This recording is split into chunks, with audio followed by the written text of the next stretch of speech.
Kuala Lumpur international airport থেকে একটি Boeing 77 চীনের রাজধানী বেইজিং এর উদ্দেশ্যে রওনার জন্য প্রস্তুতি নিচ্ছিল। মালয়েশিয়ান এয়ারলাইন ফ্লাইট MH370 ছিল একটি প্যাসেঞ্জার ফ্লাইট, যেটা মালয়েশিয়া থেকে চীনের বেইজিং এ প্রতিদিন যাতায়াত করত। রাত্রি 12:41 ফ্লাইট 370 টেক অফের জন্য ক্লিয়ারেন্স পায়। ফ্লাইটের তত্ত্বাবধানে ছিলেন captain Ahmed Shah, first officer ছিলেন আব্দুল হামিদ এবং 10 জন কেবিন ক্রু মেম্বার, আর ছিলেন বিভিন্ন দেশের 227 জন প্যাসেঞ্জার। প্লেনটির যাত্রা করার সময় ছিল 5.5 ঘন্টার একটু বেশি। টেক অফ করার 1 ঘন্টার মধ্যে প্লেনটি মালয়েশিয়া পার করে সাউথ চায়নার সমুদ্রের উপরে প্রায় 35,000 ফুট উচ্চতায় উঠছিল। রাতের আকাশ ছিল তখন ঝকঝকে আর ওয়েদার ছিল শান্ত। এই সময় রুটিন মাফিক ভিয়েতনামের হো চি মিন সিটির এয়ার ট্রাফিক কন্ট্রোল এই কথা জানিয়ে দেওয়ার জন্য সিগন্যাল দিতে ইন্ট্রোডাকশন দেওয়া হয়। ওই সময় কেউ জানতো না যে পরের 2 মিনিটের মধ্যে কি ঘটতে চলেছে। এই সিগন্যাল দেওয়ার 1 মিনিট 43 সেকেন্ড পরেই আশেপাশের সমস্ত এয়ার ট্রাফিক কন্ট্রোল থেকে হঠাৎ উধাও হয়ে যায় প্লেনটি।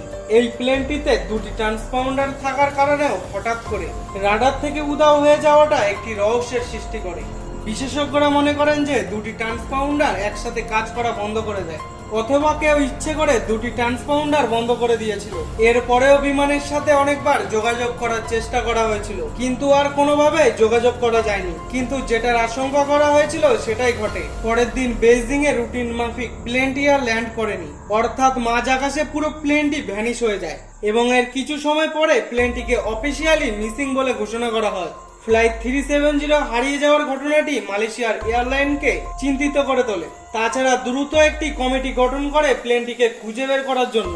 পরের দিন সকাল থেকে একটি মাল্টিন্যাশনাল সার্চ অপারেশন শুরু করা হয় প্লেনটিকে খুঁজে বের করার জন্য। এর রেস্কিউ টিমে ছিল 64টি এয়ারক্রাফট ও 69টি জাহাজ। তদন্তকারীরা মনে করেন যে প্লেনটি দুর্ঘটনার সম্মুখীন হয় তাহলে সাউথ চায়নার সমুদ্রে ধ্বংসাবশেষ পড়ে থাকবে, তাই তারা সাউথ চায়নার সমুদ্র খুঁজে ফেলে। কিন্তু চিরুনি তল্লাশি করার পরেও কিছু খুঁজে পাওয়া যায়নি। এই সময় হঠাৎ তদন্তকারীরা জানতে পারলো যে সেই দিন রাডার থেকে প্লেনটি উধাও হয়ে গেলেও একবার মালয়েশিয়ার আর্মি রাডারে দেখা গিয়েছিল। এই মিলিটারি রাডার থেকে জানা যায় যে প্লেনটি হঠাৎ করে বেইজিং এর যাত্রাপথ পরিবর্তন করে আন্দারমান সাগরের ওপর দিয়ে থাইল্যান্ডের আকাশে উড়ে যাচ্ছিল। সেখান থেকে মালয়েশিয়ার মিলিটারি রাডার থেকে প্লেনটি সম্পূর্ণ উধাও হয়ে যায়। বলতে গেলে সারা পৃথিবী থেকে নিখোঁজ। এই সংবাদ তদন্তকারীদেরও সন্দেহ আর কাজ অনেক গুণ বাড়িয়ে দেয়। এর পরের দিন লাগাতার বেঙ্গল ঘাট থেকে ইন্ডিয়ান ওশান এর কিনারা অব্দি সার্চ টিম চিরুনি তল্লাশি করে, কিন্তু এর ফল হলো শূন্য। তবুও এই রহস্যের জট ছাড়ানোর জন্য ইনভেস্টিগেশন ডিপার্টমেন্ট ডেসপারেট ছিল। আর ওই সময় সিটিবিটিওর পক্ষ থেকে পাবলিশ করা কিছু ডাটা ইনভেস্টিগেট অফিসারের হাতে পড়ে। সিটিবিটিও হলো ভারত মহাসাগরের দক্ষিণ পূর্ব অঞ্চলে থাকা 4টি হাইড্রোস্টিক মনিটরিং সিস্টেম, যেটি MH370 হারিয়ে যাওয়ার বিশেষ মুহূর্তে একটি স্পেশাল রেডিও সিগন্যালকে রেকর্ড করে ফেলে। কিন্তু আর একটু তদন্ত করে দেখার পরে জানা গেল হারিয়ে যাওয়া প্লেনের সিগন্যাল এবং হাইড্রোফোনের রেকর্ড করার সময়টা ম্যাচ করলেও তার উৎপত্তি স্থল একই ছিল না। কাজেই তখন ধারণা করা হয় ওই সাউন্ডগুলো কোনো জিওলজিক্যাল অ্যাক্টিভিটির কারণে হয়েছে এবং MH370 জলে ডুবে যায়নি। এরপরে তদন্তকারীদের কাছে যে প্রশ্নটি উঠে এসেছিল, কি কারণে প্লেনটি দিক পরিবর্তন করেছিল এবং কি কারণেই বা প্লেনটি রাডারের বাইরে চলে যায়। সাধারণত কোনো প্লেন রাডারের বাইরে অল্প সময়ের জন্য যেতে পারে, কিন্তু প্লেনটি একেবারে বাইরে চলে যাওয়া তখনই সম্ভব যখন পাইলট নিজে সেটা চাইবে।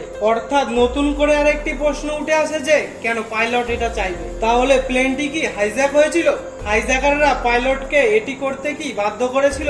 এর উত্তর কারোই জানা নেই। হঠাৎ ওই সময় তদন্তকারীরা এক বিস্ময়কর তদন্তের সম্মুখীন হয়। যাত্রীদের মধ্যে 2 জন সেদিন ভুয়া পাসপোর্টের সাহায্যে যাত্রা করছিল। তারা 2 জনই চাইনিজ। তারপর 2 জনের সম্বন্ধে সার্চ করা হয়েছে তারা কোনো টেররিস্ট সংগঠনের সঙ্গে সংযুক্ত কিনা। তারপর এটা জানা যায় যে তারা কোনো টেররিস্ট সংগঠনের সঙ্গে যুক্ত নয় এবং অতীতে কোনো বাজে কাজের সাথে যুক্ত ছিল না। প্লেনটির কো পাইলট আব্দুল হামিদ 27 বছর বয়সী অবিবাহিত এক যুবক। তার কোনো মোটিভ খুঁজে পাওয়া যায়নি যার দরুন সে প্লেনটিকে উধাও করবে। কিছুদিনের মধ্যে তার বিয়ে হওয়ার কথা ছিল। এবার কথা বলা যাক প্লেনটির ক্যাপ্টেন আহমেদকে নিয়ে। এই ব্যক্তি সবচেয়ে রহস্যময় প্লেনটি হারিয়ে যাওয়ার ক্ষেত্রে। 53 বছর বয়সী এই সম্মানের সাথে 30 বছরের অভিজ্ঞতা ছিল, কিন্তু তার সোশ্যাল মিডিয়া চরিত্র ভালো ছিল না। তিনি মডেল ও অন্যান্য নারীদের সঙ্গে জড়িয়ে পড়েছিল। আনঅফিসিয়ালি জানা যায় তার স্ত্রী ও 3 বাচ্চাদের সাথে তার সম্পর্ক ভালো ছিল না। তদন্তকারীদের চোখ কপালে উঠে যায় যে তার নাম জড়ানো ছিল তৎকালীন বিরোধী নেতা আনোয়ার ইব্রাহিমের সাথে। ফ্লাইট 370 টেক অফ করার কয়েক ঘন্টা আগে 5 বছরের জন্য কারাদণ্ড হয়েছিল ওই নেতার। তাহলে এর মধ্যে কি কোনো পলিটিক্যাল ইনফ্লুয়েন্স কাজ করছে? এর উত্তর কারো জানা নেই। তারপর তদন্তকারীরা বিমানের কার্গো লিস্ট চেক করেন এবং এমন একটি দ্রব্য পান যা এই রহস্য ভেদ করে দিতে পারত। বিমানে 221 কিলোগ্রাম লিথিয়াম ব্যাটারির প্যাকেট ছিল, যা একটি ভয়ানক বিস্ফোরণ ঘটাতে পারত। অনেকে অনুমান করেন যে ইলেকট্রোলিথিয়ামের প্রভাবে প্লেনটি ধ্বংস হয়ে যায়। পৃথিবীব্যাপী সার্চ মিশনে কোনো কিছুই উদ্ধার হয়নি। এই অনুমানকেও ভুল মানতে হয়। এরপর হঠাৎ আরেকটি বিষয় সামনে আসে।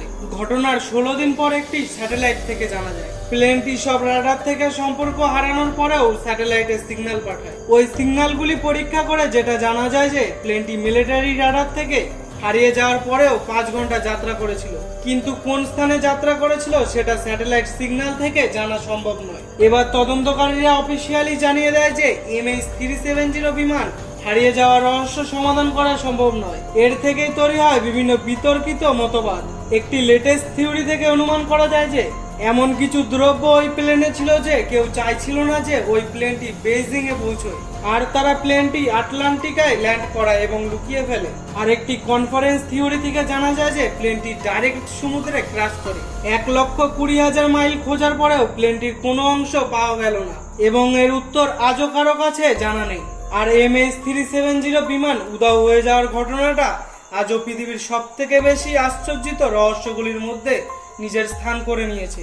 প্রিয় দর্শক, আপনাদের কি মনে হয় এত বড় একটি প্লেন রাতারাতি উধাও হয়ে যাওয়া কি আদৌ সম্ভব? এই বিষয়ে আপনাদের কি মতবাদ কমেন্টের মাধ্যমে জানাবেন। তো বন্ধুরা, আজকের জন্য এই পর্যন্ত। ভিডিওটি যদি আপনাদের ভালো লেগে থাকে তো একটা লাইক করে দেবেন, আর আমাদের চ্যানেলটিকে এখনো সাবস্ক্রাইব না করে থাকলে চ্যানেলটি সাবস্ক্রাইব করে দেবেন নতুন নতুন ভিডিও দেখার জন্য।